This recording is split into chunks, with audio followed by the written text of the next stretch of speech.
Hey everyone, and welcome back to NexGen News. I'm Giovanna. And I'm Oscar. And this is NexGen News. We're here to keep you informed and also entertained. Yes, we have a great show for you today. From immigration to Bitcoin, tackling gender stereotypes to superheroes. Superheroes? Yes, superheroes. In fact, let's head to our top story and see how superheroes are changing the world.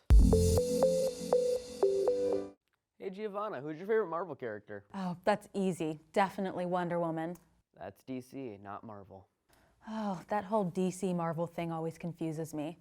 Okay then, I love Black Panther. Rest in peace, Chadwick Boseman. Wakanda forever.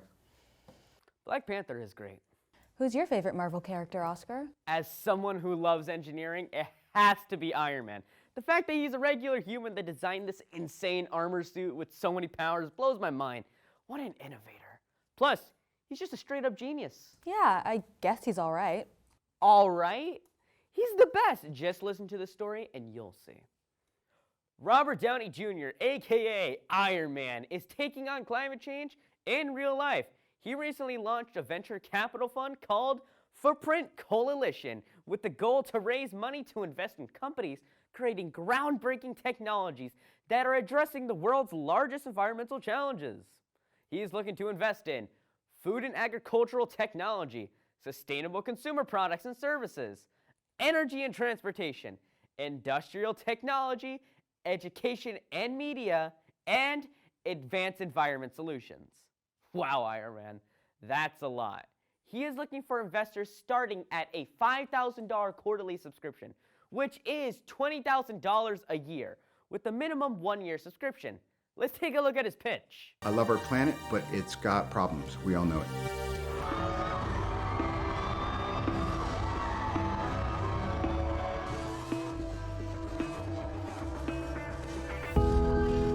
I want you to come on this journey with us and to, of course, reap the rewards. So I'm going to get my team of blue chip professional investors working for your capital too. And if you want to learn more, get involved, will you?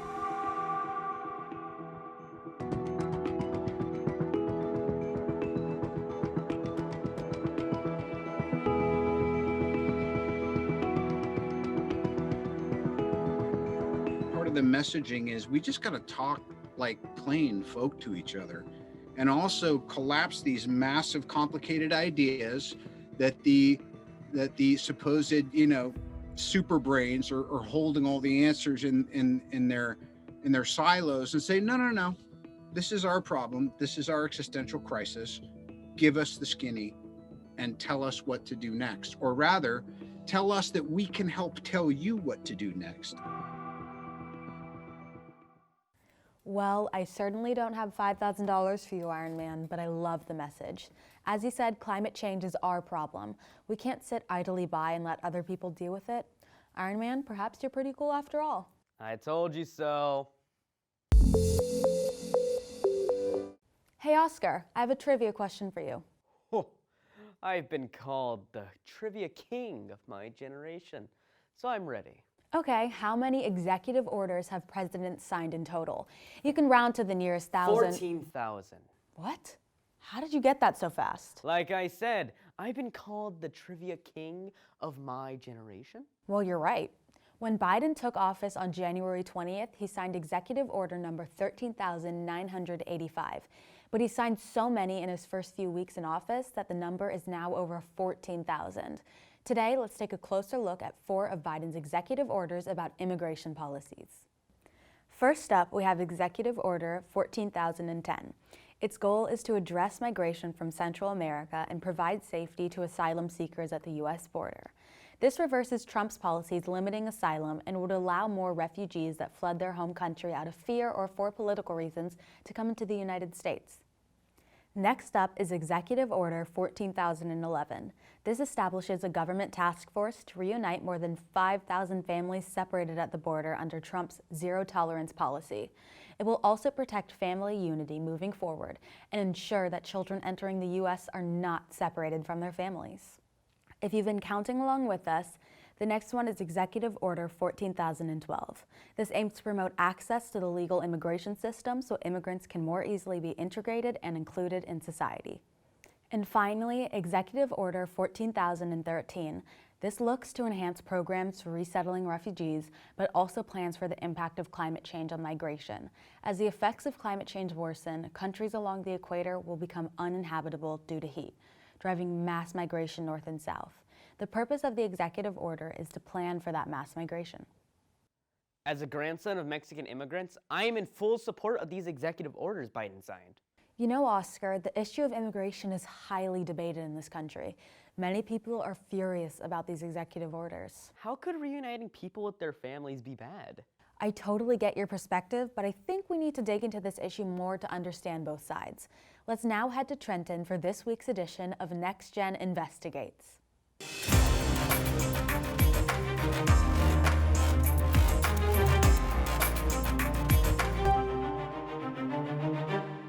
Hey NexGen News, Trenton here for a saucy new edition of NexGen Investigates, where we give you the scoop on important and controversial topics. Today, we're talking immigration. This issue has been at the center of politics for some time now, since immigrants have been coming to America, in fact. The history of immigration in the U.S. is rather treacherous. Let me give you a brief summary. It started way back with European explorers founding settlements in America, and the Pilgrims leaving England seeking religious freedom in the New World. Not all people came by choice. In 1619, the forced relocation of Africans to America began as part of a slave trade. In the late 1700s and early 1800s, most immigrants were from Northern and Western Europe, especially from England, Ireland, and Germany. Then, in the mid-1800s, came an influx of Asian immigrants during the gold rush. Once Ellis Island opened in New York City's harbor in 1892, there was an influx of immigrants from Southern and Eastern Europe, including many Jews. During World War II, there was a labor shortage, and the Bracero program brought Mexican agriculture workers to the U.S. In most recent years, immigrants have come to the U.S. from all corners of the earth. But according to the Pew Research Center in 2018, the top 5 countries were Mexico, China, India, the Philippines, and El Salvador. And in another study from 2017, 23% of immigrants were undocumented or here illegally. The history of immigration in the U.S. is like a wave. For each influx of immigrants throughout history, the wave gets higher, but following each of those periods comes another period of government-enforced immigrant restriction, and then the wave gets to a low point. And so the wave goes up and down throughout the past, welcoming immigrants in and then pushing them away. This wave of immigrants still ebbs and flows to this day and is very entangled with politics. If we look at the 2 political parties in the United States, generally speaking, Democrats are in favor of allowing more immigrants into the country than Republicans. A 2017 Pew Research poll showed that 84% of Democrats believe that immigrants strengthen the country because of their hard work and talent, to only 42% of Republicans.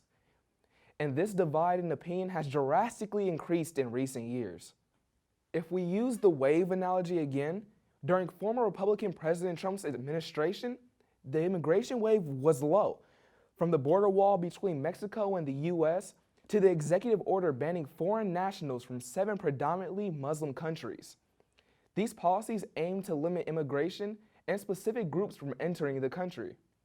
But now, the immigrant wave is on the rise again, as Democratic President Biden's executive orders have taken steps to allow more immigrants into the country.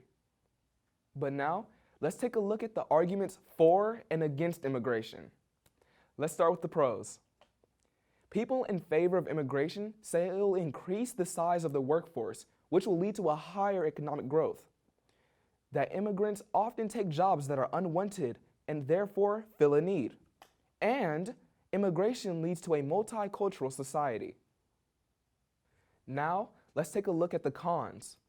People against immigration say that it can lead to unemployment of native-born citizens because immigrants take their jobs. Immigrants drive down wages because they are willing to work for less. And it can lead to overpopulation, which can drive up housing costs and increase tax dollars spent on government services. With valid points on both sides of the argument, it's unlikely that a consensus on immigration policy will happen anytime soon. And so, the immigration wave will continue to fluctuate up and down, up and down. So what do you think? Where do you stand on immigration? Think about it. For now, I'm Trenton, and this has been a special report of NexGen Investigates. Hey Giovanna, look at all the games I just bought my Bitcoin. Bitcoin? What in the world is a Bitcoin? It's kind of like money, and guess what? If I save enough of my Bitcoin, I'll be able to buy a Tesla too. Really, Oscar? A Tesla with Bitcoin? Yeah. You haven't heard the news? Tesla just bought $1.5 billion in Bitcoin, and now they're saying soon people will be able to use it to actually buy their cars. Wow. I can't imagine buying a car without regular money. I'm intrigued now. Right, but it seems to be the way things are going. I want to know so much more about Bitcoin and cryptocurrency in general. Did someone say Bitcoin? Yeah? Oscar, Giovanna, I'm about to give you a free lesson in cryptocurrency.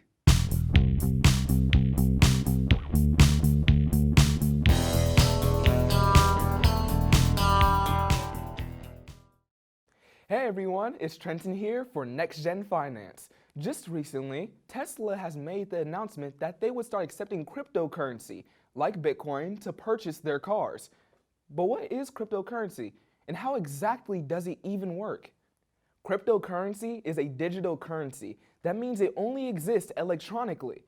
You can exchange actual dollars for coins or tokens that you can use to purchase your desired brand. There are many types of cryptocurrency to choose from. Bitcoin to Polkadot, yes, I said Polkadot, and Litecoin to Ripple. Imagine you travel to the beautiful country of Italy and you go to order yourself a nice hot plate of spaghetti. You pull out a $20 bill, the waiter looks at you weirdly.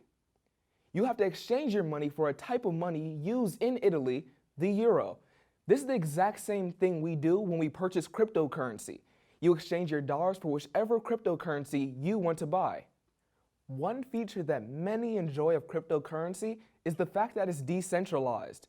This means that the currency isn't attached to any government or regulatory body, whereas US currency is regulated by the Department of the Treasury. Because cryptocurrency has no regulatory body, there's no one that decides when to make more of a currency, how much more to make, how to track where it goes, and even what to do if there's any fraud. No government or regulatory body means that cryptocurrencies are worth whatever people are willing to buy them for. It's like the wild, wild west with no sheriff to uphold the law and keep everyone in check. Cryptocurrency is protected by something called cryptography. The definition of cryptography means the art of writing or solving codes. Every coin of your cryptocurrency has its very own unique code that cannot be duplicated, which makes it easy to follow them when there are transactions. These codes make it difficult for fraud to occur or spending funds you don't have. Okay, so I think I know what cryptocurrency is, but why are people choosing to use cryptocurrency instead of regular money? Great question, Giovanna. With cryptocurrency, there is no middleman, or in this case, a bank that you have to pay fees to in order to make a transaction. Have you ever mowed the lawn or washed your neighbor's car? Your neighbor doesn't have to go to the bank to pay you, they just give you the money, no middleman required. Others like cryptocurrency because of its technology and how secure the transactions are. As it becomes more popular, its value begins to soar. In February 2021, Bitcoin was worth over $500 billion. But there are still a couple points to keep in mind to illustrate how risky it is. Cryptocurrency is volatile because prices constantly move up and down. In 2017, the price of Bitcoin ranged from $900 to $20,000. There are still many variables that are unknown. Did you know that the official founder of Bitcoin is still not known to this day? The person who founded the company goes by a fake name, Satoshi Nakamoto. Also, many still don't understand how cryptocurrency even works and how it's operated. So, if you have decided to get some cryptocurrency for yourself, you'll need a wallet. And no, not a physical wallet. Remember, it's digital. Digital currency needs a digital wallet or an app. Some apps will allow you to trade your money for your choice of cryptocurrency, while other sites will require you to use your cryptocurrency in order to purchase more of it. If you don't want to put down your actual money, you can actually mine for cryptocurrency. Mining is a way to generate cryptocurrency. Think of the California gold rush, except instead of using a metal tin to separate gold from dirt, you'll be using a powerful computer to solve some of the most difficult math problems you've ever seen. Now that you have mined for your cryptocurrency, what can you actually buy with it? Some online companies like Overstock.com are already letting consumers use cryptocurrency to purchase items. You can also purchase a ticket to a Dallas Mavericks game. The team began accepting Bitcoin as a form of payment during their 2018-2019 season. Are you going on a trip and need airplane tickets? Online travel sites Expedia.com and CheapAir.com are accepting Bitcoin. As cryptocurrency becomes more popular, more companies are allowing their consumers to use it for transactions. The unpredictability of cryptocurrency makes the decision of Tesla to not only invest in Bitcoin, but to let people use Bitcoin to actually buy their cars. Really interesting. In February 2021, around 0.8 Bitcoins can actually get you a Tesla Model 3. This car starts around $37,000. The sky's the limit for cryptocurrency, and with Tesla's decision to invest in Bitcoin, this could be a signal that cryptocurrency is here to stay. Wow, thanks Trenton. I learned a lot, and now I can't wait to buy even more with Bitcoin. Trenton, you may have even convinced me to give cryptocurrency a try. I really want that game, Frogger. Dang, that's old school, but I like it. Hey Oscar, let's play a game. You know I'm always down for a game. Great, it's called What's Going On in This Picture. Okay. Sounds kind of cool, I guess. Let's give it a try. And to all of our viewers out there, I want you to try it too. What's going on in this picture? Oh, cute. Well, these babies were just born and are in the hospital. Okay, what else? It looks like there are 7 babies. 5 girls and 2 boys. How do you know their gender? Because the color of the basket, pink and yellow is for girls, and blue and green is for boys. It's interesting you say that. Prescribing colors based on gender is something that happens the day you were born, clearly. But girls liking one color and boys another is an example of a stereotype. Or making a judgment about someone based on a group they belong to, such as gender, race, religion, or culture, just to name a few. Now that I think about it, I've heard a lot of stereotypes, like boys are supposed to be athletic or girls aren't good at math. Unfortunately, stereotypes are all over society. Have you heard the stereotype that only girls dance? You bet I have. In fact, I wanted to take dance class when I was younger, but I was told it was a girl sport. I'm not surprised, but someone is working to break down this stereotype. Let's take a closer look. Meet dancer and choreographer Jamal Joseph. He worked with the queen herself, Beyoncé, on her homecoming concert as well as many other celebrities. But his journey to success was not easy. Joseph grew up dancing in Oakland, California. He experienced bullying and remembers thinking it was already hard enough being a black boy in America. And dance would only make it harder to fit in with others. Now, as an adult, Joseph is trying to erase the stigma he faced growing up by writing a children's book, Black Boys Dance Too.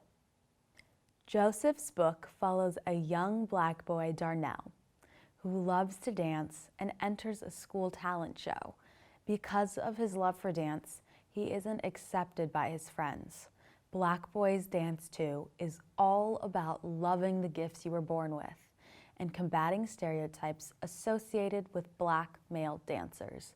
Let's now hear from the author himself, Jamal Joseph. Actually, most of me is in the character Darnell because I do remember being young and I would have girls say to me like, "You're a dancer? My mom said that that's gay." Or, "So you dance too well to be a boy?" I've heard that. I've heard some really, really crazy things. So I think that a lot of me is in the character. So I think that when we see, things that are outside of the stereotype of what is masculine and feminine, anything that isn't quote unquote masculine, what men do, then it's already just in the feminine category. And I think that that is what's really made it hard for young black men to say, okay, yes, I will put on these tights, or I'm gonna do, and it's almost funny to me because it's like football, baseball, you guys wear tights, and then, but it's like don't dance and wear them. It's been very overwhelming to me just because I was speaking from my experience, but not realizing that there are millions of people, even older men, who told me that they danced when they were younger, but due to how society was at that age, they went into other fields and they kind of gave up something that they actually loved. So I think that it's been very encouraging just to watch people say, this is great and this is bold. Like, it's such a bold statement, just for the black community, period. Well, Jamal Joseph, thank you for breaking down stereotypes and helping the world see that black boys dance too. I'm 100% buying your book. If you're interested in reading Black Boys Dance Too, head to jamaljoseph.com and get yourself a copy. Also, did I mention Joseph is looking to turn the book into a short animated film? No, wait, I wonder which actor will do the voice for Darnell. I hope it's John Boyega from Star Wars. Oh, I hope it's Michael B. Jordan. Guess we'll just have to wait and see. To all you NexGen viewers out there, don't let stereotypes stop you from doing what you love. Like Mae Jemison says, never be limited by other people's limited imaginations. Well, NexGen viewers, that about wraps up our show for today. Yes, we hope you enjoyed it and perhaps learned something new. I know I sure learned a lot about the harm of stereotypes. Not going to believe those again. I'm with you, Oscar. For now, I'm Giovanna. And I'm Oscar. And we are NexGen News, bringing news to the next generation.